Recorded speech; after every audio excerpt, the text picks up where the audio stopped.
Minnesota. A hellish winter wasteland in the middle of an otherwise beautiful country. You would think that all sorts of ghosts, demons, monsters, and UFOs would be drawn to this bleak, war-torn state. But surprisingly, no. Actually, it seems to be one of the least haunted states in America, and almost no cryptids.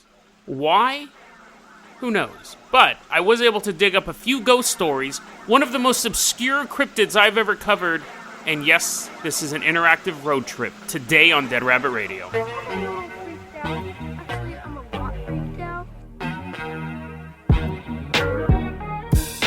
Hey everyone, welcome back to another episode of Dead Rabbit Radio. I'm your host, Jason Carpenter. I'm having a great day. I hope you guys are having a great day too. So this episode has kind of an interesting origin story. So what happened was I did my birthday special episode. And it started off with a story about this little kid who tries to run a 5K and ends up winning a 10K. Again, adorable story. Don't really know if it fit the format, but it was my birthday and I wanted to share that story with my friends. Anyways, because I have a particular format for this show, Khaki Cube on YouTube goes, "Oh man, I thought the story was going to be paranormal, because you normally cover stuff that is paranormal. You don't normally just tell heart-lifting stories." Heart-warming stories? What's heart-lifting? That's terrible. Oh, I feel like my heart was just lifted. It was an uplifting, heart-warming story is what I meant to say. Khaki Cube said, "I was a little disappointed because I thought the story was going to have a paranormal angle to it, like he was going to get sucked into another dimension, or he was really running like, instead of a 5K, he was running like a 5D. He's in the fifth dimension he's running through. He's like, I'm everywhere at once. I'm both a winner and a loser." And he goes, "I thought it was going to be paranormal. I was a little disappointed because nothing paranormal happens in Minnesota." And I read that comment. I was thinking, that can't be true. Like, there has to be something in Minnesota. I'm going to prove you wrong, Khaki Cube. I'm going to prove you wrong. And so I set out to prove him wrong, and I actually, he's kind of right. The first thing I go, they have to have monsters over there, right? The place is like a hellish winter landscape. There has to be some sort of goblin or ghoul hanging out in Minnesota. Mysterious Universe lists the Minnesota Iceman, a known hoax. It was basically a fake corpse and a block of ice. It listed the Mystery Monster, which was a rotted badger that washed up on the beach. These are their cryptids. There is a sea monster named Peppy, which is pretty stupid. And then they have the Wendigo, which isn't even Minnesota. That's like an immigrant cryptid. It's from another part. It's from Canada. It's from another part of the country. He just happens to travel through Minnesota. So I was like, Khaki Cube, when I first saw that, I was like, whoa, Khaki Cube's right. And it leads to a bigger question of why. Why doesn't Minnesota have a lot of creatures? And we'll get into that, if I remember, because, let's get into it right now. I think it could be one of two things. I could think it could be that Minnesota is as old as the rest of America. We have states that are newer, and obviously the geography, it's not like there was a giant hole there, and then one day they're like, oh, it's filled up with sand. We will call this Minnesota. It's a very old established state. There were Native Americans there for a long, long time. There's a lot of Native Americans still there, I think, maybe, hopefully. I hope there's at least some. Anyways, what I'm saying is that it has a long history. Why doesn't it have a lot of ghosts? It could be that the people who live there don't really care about it, which we'll cover that in one of these stories coming up, or they just don't really think it's that important to talk about. It could be that the place is really such an inhospitable place to humanity with its cold, cold winters that not even a ghost, not even the undead want to live there. The Wendigo's like, oh, I'm going north for the winter. I'm going to sunny, sunny Canada. Blech, and leaves. But who knows? But let's go ahead. I took up his challenge, and I go, there has to be something out there. Let's take a look at some of these guys I dug up. Get it? Because they're ghosts. Okay, pick a number between 1 and 5. Now, let's hop on board the Jason Jalopy. You're like, I haven't picked my number yet, bro? Well, hurry up, pick it. Okay, you got it? Okay, let's hop inside the Jason Jalopy. We're going to drive around Minnesota. So I hope you have like 8 layers of clothes on. Do they even have a summer? I don't want to spend the whole time ragging on Minnesota.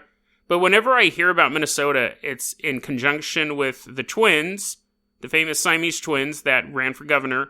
Or it's like bleak, cold winters. Are there any sitcoms that take place in Minnesota? Are there any movies that take place in Minnesota? Okay, so we're driving through Minnesota. And we come across the soap factory. Which sounds, I mean, come on. And then the teenagers got lost in the abandoned soap factory. What? I'd be like, yay! I'd just be spraying water everywhere. Monsters chasing me, I'd get in a giant bubble and float away. Not scary. But anyways, Soap Factory, one of their most famous. We're in for a wild ride on this one, guys, because I really had to dig for these. These are the most intriguing. A lot of them were just a ghost walked by a house in 1874, and it's haunted. That's how lame the ghosts are in Minnesota. These ones are kind of cool, though. Anyways, as the story continues, I'm floating away in a bubble going, ha ha ha, and there's like this haunted doll shaking its fist at me. I'm flown away. You're not flown away. You didn't come up with this plan. You got attacked by the doll. But anyways, back to the real story. We're in the soap factory. This is on, I'm sure, I think I can give out this address. I'll give out the street. It's on 2nd Street, Southeast, in Minnesota. Oh, I guess I'd probably need this. The city. I'm assuming it's whatever. Just look up Soap Factory. The links are there. There we meet a man known as Adrian Lee. He's a paranormal investigator. My favorite job occupation. And I'm reading this article and they're like, yes, the Soap Factory is one of the most haunted places in Minneapolis. Adrian Lee, paranormal investigator, says, here's one of his quotes, one of the most paranormally thick environments I have ever had the displeasure to investigate. No one's making you do this. You don't have to sound like a snobby art critic. I imagine him walking around a haunted house, rubbing his finger over the bookshelves and like testing the dust. He's like, I hate this place. He calls it bordering on the demonic. And I love this line in the article. It says, Lee doesn't go in without a couple of pastors. So apparently this psychic investigator, paranormal investigator, whatever, has on call multiple pastors. Like he picks up the phone. He has like the Bible phone. He picks it up. He's like, it's time to go, boys. And they're like going down a fireman pole. They live in a giant chapel. They're going down the fireman pole, driving away in their chaplain mobile. That's a stupid name. Bible mobile. Whatever. They're driving away in a Bible-themed vehicle. The Bible mobile. I already said that one. Anyways, the joke's over. I love the fact. He's like, it's demonic, one of the most paranormally, blah, blah, blah, blah. So he says all this stuff, but this is actually like, well, it's not anymore, but at the time when Adrian Lee was kicking down the door with his team of pastors posing in the doorway, ready to confront the demons, it was an active artist space / workshop / like residency. Like you could stay there and you got a stipend and you could paint or do your avant-garde dancing or shoot paint out of your butthole or whatever form of art you chose to do in the most demonically possessed place in Minneapolis. That's a problem with this narrative. Like, he's trying to build it up as being like this horrible place that smells of sulfur, and you're like, no, that's just those guys over there, they don't shower. It's part of their art. And they roll in sulfur. And you're like, they eat a lot of eggs. So you go, that's not scary. And that's what I was thinking, too. It's like, that's not scary. And at the same time, the article I was reading this from must have thought, yeah, it's not scary, is it? That's not really that scary. So they added this part. While factually true, let me read this to you. Actually, let me start off. It was originally a soap factory. It wasn't some nutty art commune that became the soap factory because it's a funny name. It used to be a soap factory. Then it shut down, and then a bunch of bohemians took it over. And now Adrian Lee is showing up. And now the place is closed at this point. But anyways, it's like office building. But anyways, used to be a soap factory. And to make soap, you needed animal carcasses. And the article's like, isn't that spooky? Listen to this quote. The flow of bloody skins through the factory rivaled the current of the great river next door. That's a bit of hyperbole. You got a raging river and there's just all these skins going. People are rafting on the skins. And at the turn of the century, the building's appetite for flesh made it a repository for stray dogs that the city paid to be rounded up and strangled. That's a rumor, very, very popular rumor in the area, that a lot of their skin... Think about it, you're an industrial soap factory.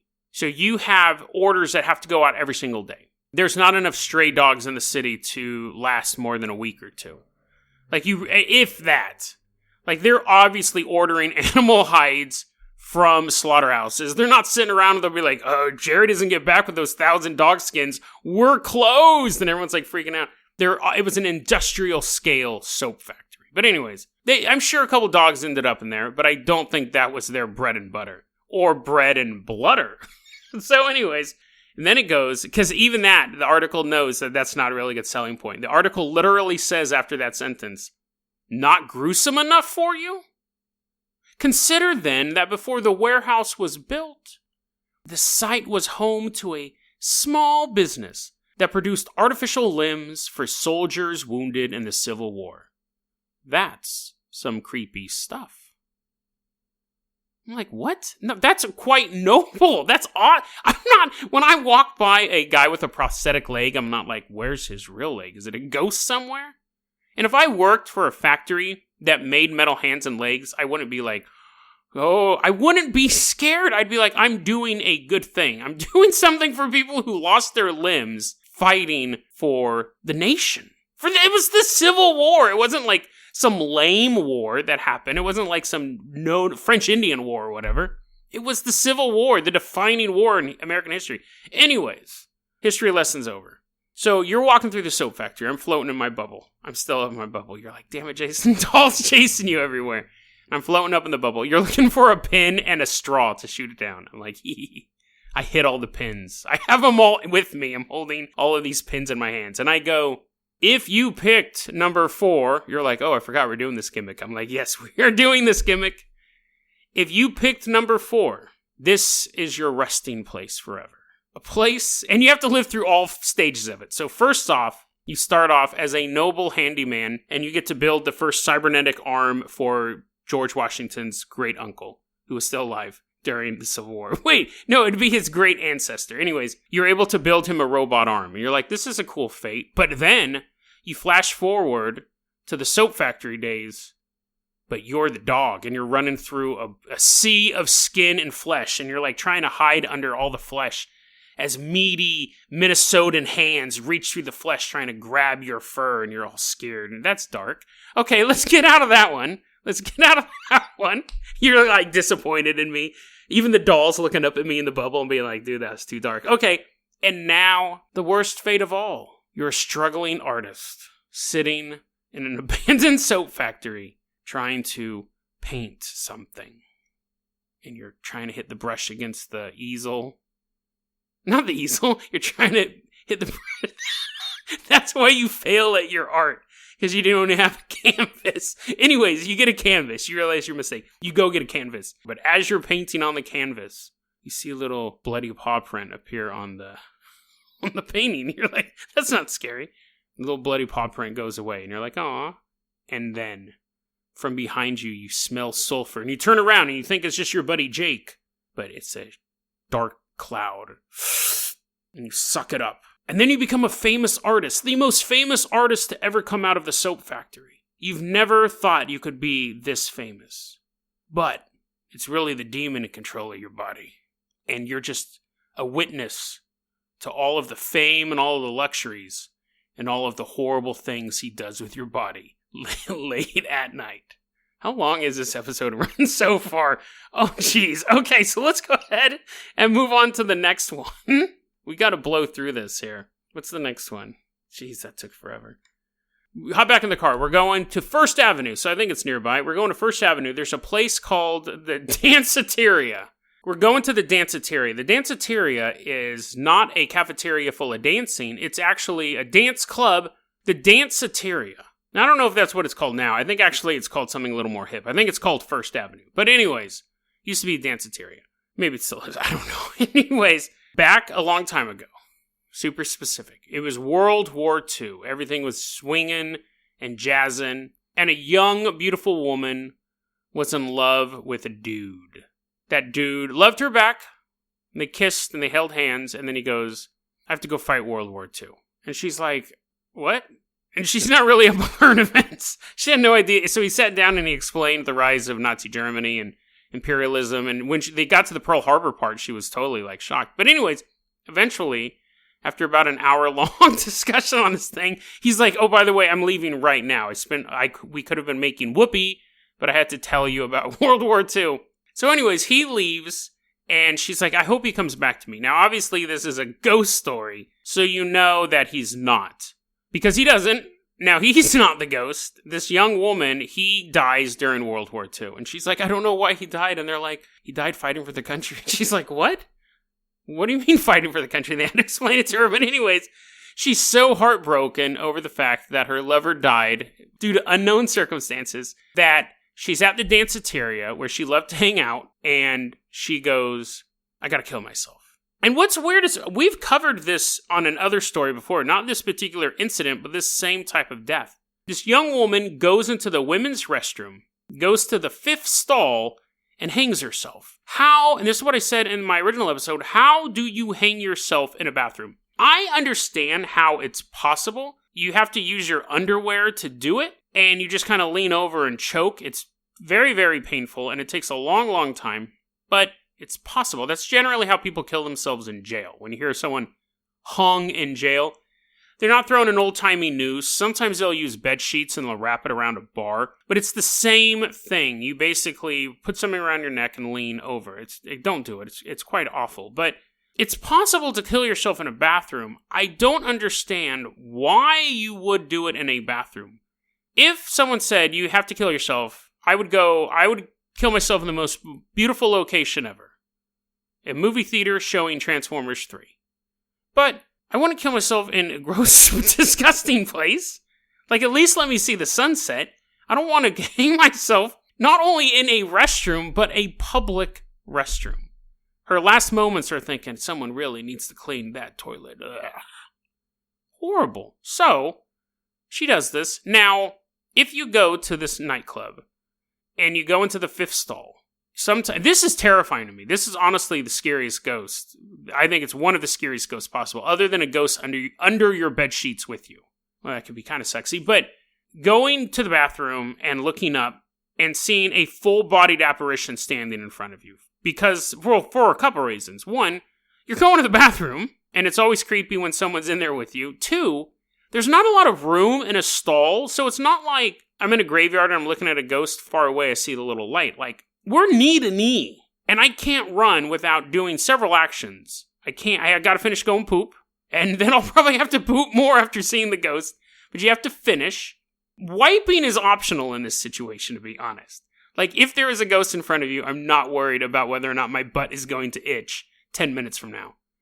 But you still gotta pull your pants up, open the door, and get out. And there is a ghost with a bent neck in front of you. You don't have a lot of, you're basically jumping out of there. Now, luckily, I don't go to the women's restroom, so, ladies, this is your deal. But now, she is known to be seen also on the dance floor. Along with what the article called, and this isn't Backpackerverse, by the way. This isn't Backpackerverse. This is like Minnesota Monthly. So you can see where this is headed. This is the actual line. She dances on the dance floor, quote, along with other legless ghosts. Where did her legs disappear at any point in the story? And more importantly, how does a legless ghost dance? Is it just a torso swaying back and forth? So you're a ghost, you're trapped in a public bathroom forever, one of the worst places for a ghost to live. And then eventually you go out to the nightclub and you're thinking, oh, that's cool, she can listen to the music. Yeah, remember, she's a World War II ghost, so she's like swinging and jazzing to like Benny Youngman and Bobby Darin and whoever else. Now she's in a dance club and her and the legless ghosts are showing up and they're like, oh, I wonder who's playing tonight.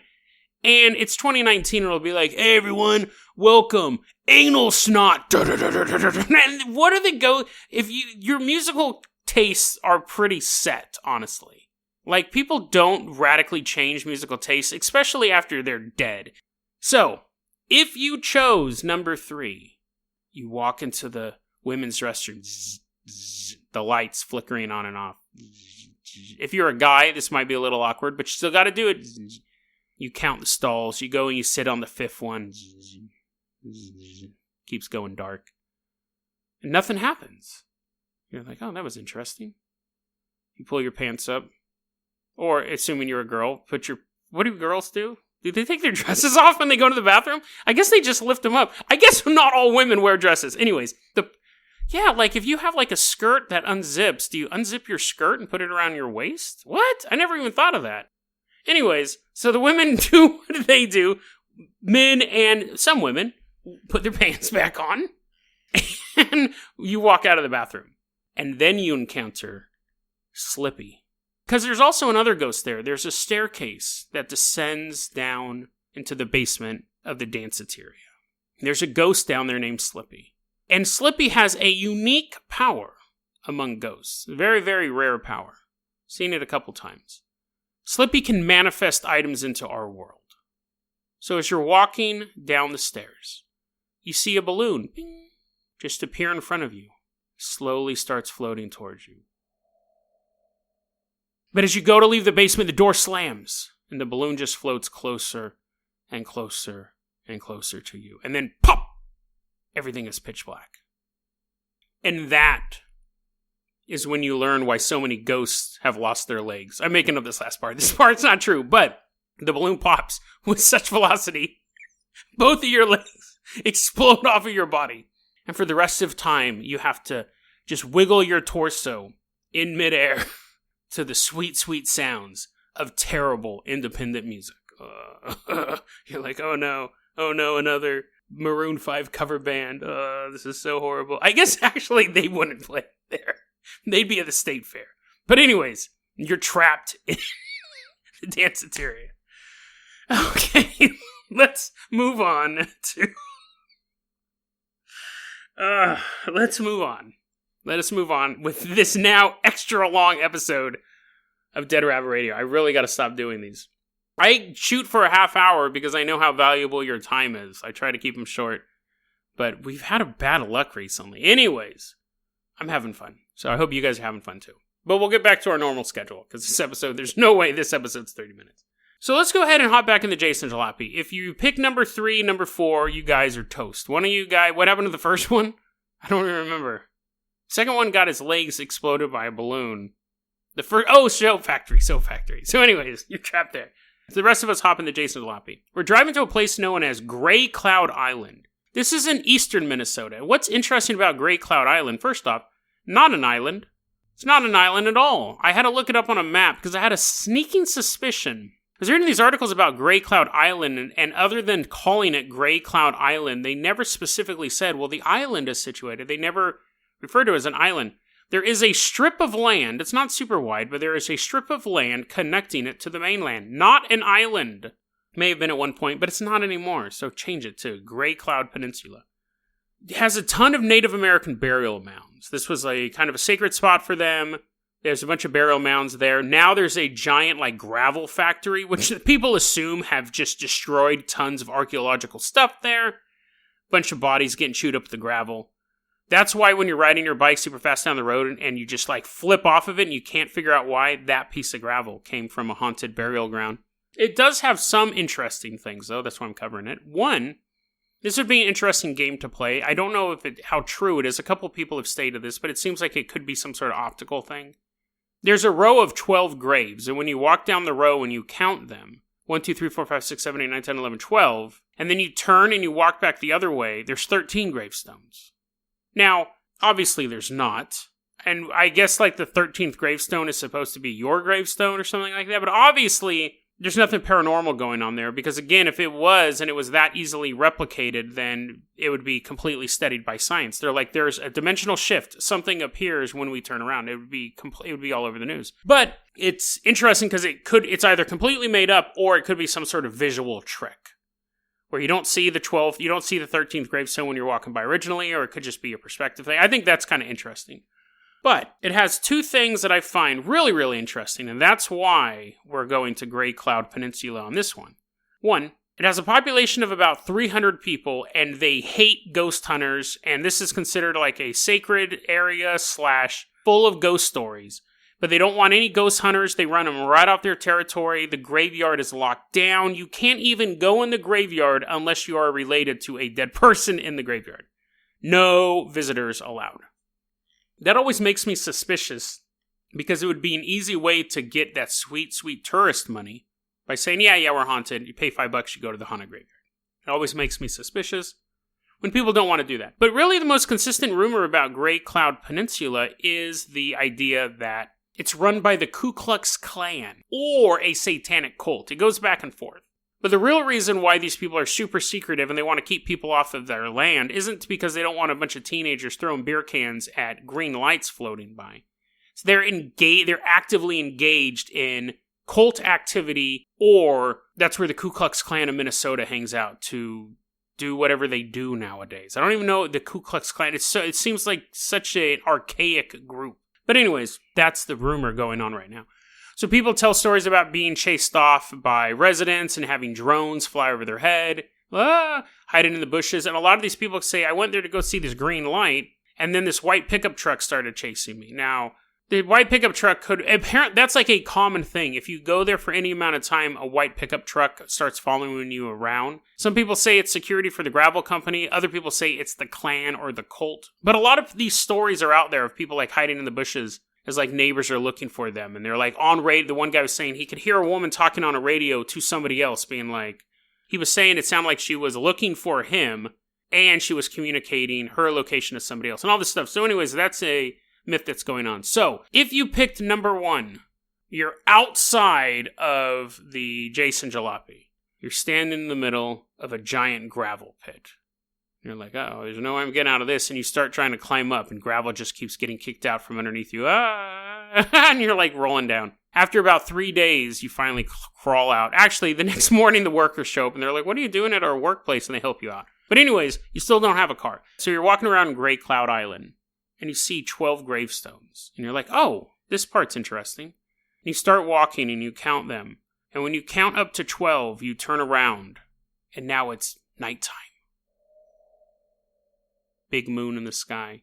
You see the 13th gravestone. And you're like, that's the second most unusual thing that just happened to me. The first one is the massive time jump. And around that time, you see a bunch of people come out of the woods in black robes. They're not white robes, because I'm not going to make jokes about the Klan chasing you. It's a little more sensitive than that. These guys have black robes. They're like, we are not affiliated with any racist organizations. Yes, we are Satan worshippers and we are going to kill you, but we're not going to kill you because of your ethnicity. We're going to kill you because we're evil, demonically worshiping people. And you're like, oh no, at least I'm not being killed because of something I can't control. And then as you feel the knives go into your body, you feel a little bit better because you know that they're equal opportunity murderers. I really had no way. I had no other way to end that one. Sorry if you picked the number 1 and you expected a racist cult to kill you. I don't think you guys realize how you guys might actually, how on the seat of the pants this show is. I just write notes and then just talk. So sometimes I realize as I'm talking, I'm like, oh wait, am I going to have the Klan show up at the end of the story again to do something funny? Yeah, Anyways, let's go ahead and move on. How long is this? Okay. So let's go ahead and move on to our next haunted spot. We got 2 more, guys. We're almost done. We got 2 more. Okay, so let's move on to our next haunted spot. Sorry, commuters who only have a 20-minute drive to work. It's a 2-parter for you. We're going to St. Anthony, Minnesota. And I think that might be where the 5K took place, if I remember correctly. Probably don't, but I think that's where the 5K took place. And after all of our adventures, soap factory guys showing back up, covered in animal carcasses like Conan the Barbarian. Then the Danceteria guy shows up, no legs, so he's just kind of floating. He's a disembodied spirit floating around. Great Cloud dude, who just got taken out by the cult, shows up, suspiciously wearing black robes. Well, what? Why are you wearing those? No, nothing. What happened to the guy at the soap factory? I forgot. He wasn't wearing animal skins. He became possessed by the demon and was like killing people at night or something. Anyways, he's here too. Whatever. We're all at Dairy Queen. We're all at Dairy Queen in St. Anthony. And now when a Little League team wins a game, they go to a pizza parlor. When we are all murdered by ghost and or non-racist cults, we go to Dairy Queen. Now, at Dairy Queen, this is on a Dairy Queen. This is just product placement for Dairy Queen. I used to work at Froster Freeze, which was bought out by... I don't have enough time to tell those stories, sorry. So anyways, we're at Dairy Queen. So, here are the signs that this Dairy Queen is haunted, according to multiple articles. Okay, I'm not making these up. These aren't jokes. We're in this Dairy Queen. The first thing we do is we hear children laughing. What? Oh, we look around, there's a bunch of kids behind us. We're like, oh, okay, that makes sense. We order some blizzards, and the receipt comes out, and they go, okay, you guys ordered 5 blizzards. Sorry, the receipt here said you ordered 6. Here's a free blizzard. We're like, what? We've never been in a fast food restaurant where an order was wrong. We're looking at each other, oh no. Mysterious cold spots in a Dairy Queen. A restaurant that specializes in ice cream. Sometimes it gets cold in there. Sign of a haunting, according to multiple articles. Now, the last one is a little more haunterific, and that's where the employees hear their names being called when no one else is around. Well, it could just be that you're 16 and you're listening to XXXTentacion in one ear, and your boss is going, Jeremy, turn around. And you're like, what? I think I heard something, dude. Take those headphones out. What? Someone was just calling my name. Yeah, it was me. What? Your orders are always wrong, dude. We keep giving out free blizzards. What, dude? I mean, okay, it's most likely not haunted, but it was reported multiple times this Dairy Queen was haunted. So if you picked, you're like, damn it, Jason. If you picked number 5, you're trapped in a haunted Dairy Queen. Okay, here, we'll make it even better than that. Your soul, because that's I could be trapped in a haunted Dairy Queen. I could do that. But anyways, because you'd be going down, some of them have the playgrounds and stuff. You're going, wee! You're popping out the balls. Kids are like in the ball pit and you're like, all the time. It'd be hilarious. But we're going to make it scarier for you, because otherwise that one was kind of weak. If you pick number 5, your soul is turned into a waffle cone, right? So it's like all twisted around and you're all like... Never mind. If you pick number 5, you're just in a haunted Dairy Queen, and every Sunday night you turn into a haunted waffle cone, and somebody eats you, and then you turn back into a regular ghost. No. When you come back, you're the ghost of a waffle cone. So now you can't even hop out of the ball pit. Dun, dun, dun. Sorry, dude, that one, I thought I was going to be able to come up with something, but to be fair, I didn't even think about it. So let's go ahead. There's 4 of us who aren't waffle cones. If you pick number 5, you are a waffle cone. And we're going to walk to the Minnesota State Fair. But we're all getting our waffle cones unless you are one. No, then you'll have a little tiny waffle cone as well. You got a little arm. We're walking to Minnesota State Fairgrounds. Now, obviously, if you picked number 2, this is you. This one's kind of long. But anyways, this one's weird. It's a little story I like to call Curse of the Pigman. Now, apparently, I didn't know this, Pigman is a very popular last name. And it seems to be especially popular in Minnesota for people who have bad luck. October 4th, 1777. Come on, get them, boys! It's the Battle of Germantown. It's the American Revolution. Stab a dude in the neck. Come on, keep going. Let's fight them British. Guys are getting gutted, right? And in this fight is John Pigman. He's actually leading the fight. Come on, boys, follow the old Pigman. Let's do this. Just skewering British dudes. We used to be related. Not anymore, you British dudes. Kill him. Anyways, after the bloody battle is all over with, John Pigman goes, oh, this is pretty dope, dude. Killing a bunch of dudes, fighting for my country. Now, while he was off fighting and becoming a war hero, which he was remembered as, his wife and his idiotic son were left back at the farm, and his son was a dummy, so the farm went into debt, and eventually when John came back, he lost all of his land and was thrown in debtor's prison, which was a thing. If you had debt and you couldn't pay it, they threw you in prison, which it luckily isn't a thing, because otherwise I'd be doing 25 to life. But now we're jumping to the year 1911. That's bad luck, right? You become a war hero, come back thrown in debtor's prison, because your stupid son doesn't know how to plant corn. 1911, there's a dude born... Oh, that guy was from Minnesota. That all happened in Minnesota. I forgot to say that. This is the curse of the Pigman. 1911. There was a guy born in Minnesota. His name was Melvin Lewis Pigman. His nickname was Fat. So his nickname was Fat Pigman. Real guy. I found his obituary.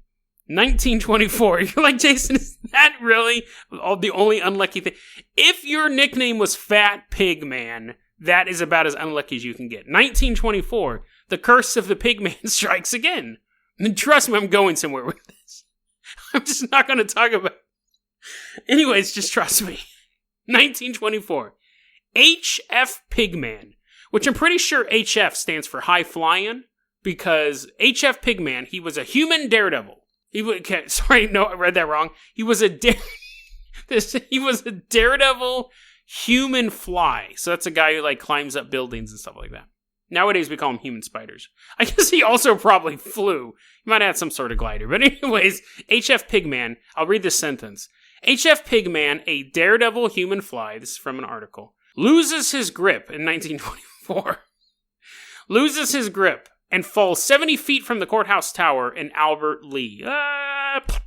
He survives the fall, but sustains serious injuries. No duh. 70 feet's quite a long way to fall. But anyway, so I found that when I was looking at pigmen in Minnesota history. That's unlucky, right? This one, okay, so this is where I told you to hold on. I'm going to tell you one more cursed pigman story, and then I'm going to tell you a pigman story, and then we're done, okay? Just a little bit longer, guys. Hold on. Even the ghost with no legs is somehow tapping his foot impatiently. This one's weird, dude. 2015. There's a dude named Christopher Cruz. He's sleeping. And he hears a boom, like this loud noise. And he wakes up. And his wife is laying next to him in bed. Dead. Shotgun blast to the chest. There were kids in the house. He wakes up, calls the cops. Tells them, I woke up. I heard a loud noise. My wife's dead. Her chest is blown up. The cops show up. Kids are there, all this stuff, right? Cops show up. They don't find the shotgun. But they find a spent shotgun shell in her room. 4 years later, Christopher Cruz is arrested. He's currently on trial for the murder of his wife. His wife's name, Jan Pigman-Kruse. Pigman-Kruse. So it's hyphenated. But it was originally Pigman. So the Pigman curse can strike you even if you just know a pigman. And you go, Jason, it's obvious he probably shot. This is what's weird. How do you know the police tore that house apart looking for that shotgun. How do you shoot a woman with one of the loudest personal weapons you can, carry commercially, right? He's not shooting a howitzer cannon, but he shoots her with a shotgun that ejects the shotgun shell, then runs, hides the shotgun in a place where nobody finds it for 4 years, calls the cops. And the whole time, the kids don't see him running, none of the neighbors see him running outside burying the shotgun. The cops, I can guarantee you, tore that place apart looking for that shotgun that night. I don't think that they would have been like, oh, it's been 4 years, let's go look for that shotgun. And they're like, oh, we should have looked for it earlier. They obviously probably suspected him right away. They were looking for that shotgun. How did he get the shotgun out of the house and hidden from the police all this time? I can understand if they're on a camping trip and this happened, but in your house, she gets shot, and somehow, even with the kids, you're able to get that shotgun to a place. You couldn't bury it, because they'd see freshly buried soil. They were immediately suspicious of this guy. To this day, the shotgun's never been found. He may have killed her, or he could be a victim of the curse of the pigman. Like a ghost shot or something like that. So you ask, what's the curse of the pigman? Now, obviously, I've selected these 4 people named Pigman who have bad luck. Other than just having the last name of Pigman. The guy's other name was Fat Pigman. You're thinking, Jason, you're wasting my time at this point. I wouldn't even say I selected these guys. I typed in Minnesota Pigman.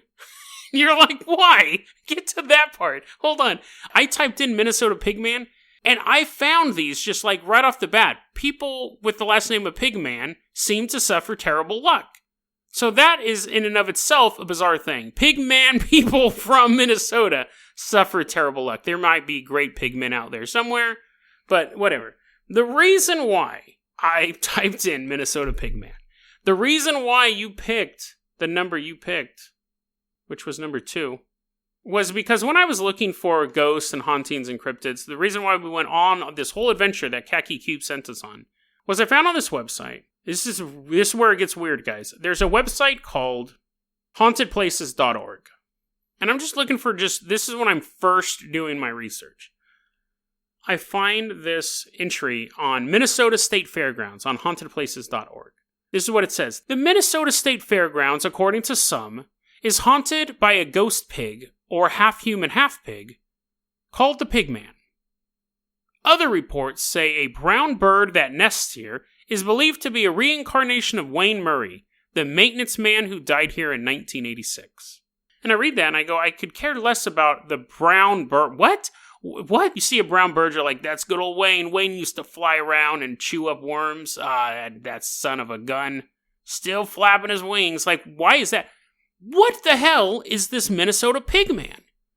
The Minnesota State Fairgrounds, according to some, is haunted by a ghost pig, or half-human, half-pig, called the Pigman. Guys, we all know how the internet works. We know how urban legends work. I've covered dozens of these things over the course of this show. You can have the most obscure urban legend. When I was 12, there was some homeless guy named Joe Trombone, who's a schizophrenic dude who rapped on buses. There's YouTube videos of him now. So 20 years later, people are still posting stuff about Joe Trombone. There is nothing on this Pigman. At all. Nothing. But what's weird are there are traces of Pigman in Minneapolis culture. Now, it's hard to determine whether or not these things were founded by... Here's my best example of this. There is a Pigman Triathlon. So there's like swimming, boating, and running or something like that, right? 3 things I don't like doing. It's called Pigman Triathlon. You go, well, maybe John Pigman founded it. Maybe when he was killing British soldiers, he had to run, swim, and then boat. Maybe, but very, very interesting. I was like, oh, that's interesting. I kept finding traces of it. There is a photo. It's a fake photo, and the guy admits it was fake. He sold it on eBay. He said he found it at some shop. It's basically a Photoshop picture of a baby and a pig mixed together. And the headline of the article is... extremely rare photo of Minnesota Pigman for sale on Craigslist. And the article goes on to say, no, it's fake. I just think it's a funny photo, and I put it up there as a joke. So people in the media, well, that article specifically, talked about the Pigman as if it was a real cryptid in Minnesota, that people would know. If I use the term Minnesota Pigman, people would be like, oh, yeah, I remember hearing about that as a kid. In the Minnesota State, there are no resources on this guy. Nothing. And what happened was when I was typing in Minnesota Pigman, it kept bringing me up stuff about human flies and dudes blowing their wives away. Except for those little pieces and those little traces. Really, really bizarre. And I have 2 conclusions to come from that. One, here's my conspiracy theory. What if, I have two of them, but what if we talked about Gray Cloud Island, right? And we talked about the fact that the community there doesn't want anyone to know about any of the ghosts. They're always running people out. What if the entire population of Minnesota is keeping a cryptid from us? What if this is a Gray Cloud Peninsula on a giant scale? There's a Pigman, there's a half-human, half-pig that everyone in Minnesota knows exists. He's like, hey guys, what's up? He's skateboarding, has the sunglasses on, and they're like, Pigman! Goes skateboarding off into the sunset. But no one outside Minnesota gets to know about this dude. Because... that sentence on the hauntedplaces.org is the only record that I could find of the Minnesota Pigman. And to make the story even more weird, when I went to go verify a detail from the Minnesota State Fairgrounds entry to the hauntedplaces.org, I can't access it. As of recording this, and I just checked a couple minutes ago, the link that I provided takes you to the front page of hauntedplaces.org. The whole website, if you click on any link from that website, none of the links work now. They all take you to the front page of hauntedplaces.org. Is it possible that this website found out that I was getting too close to the truth and shut itself down for maintenance?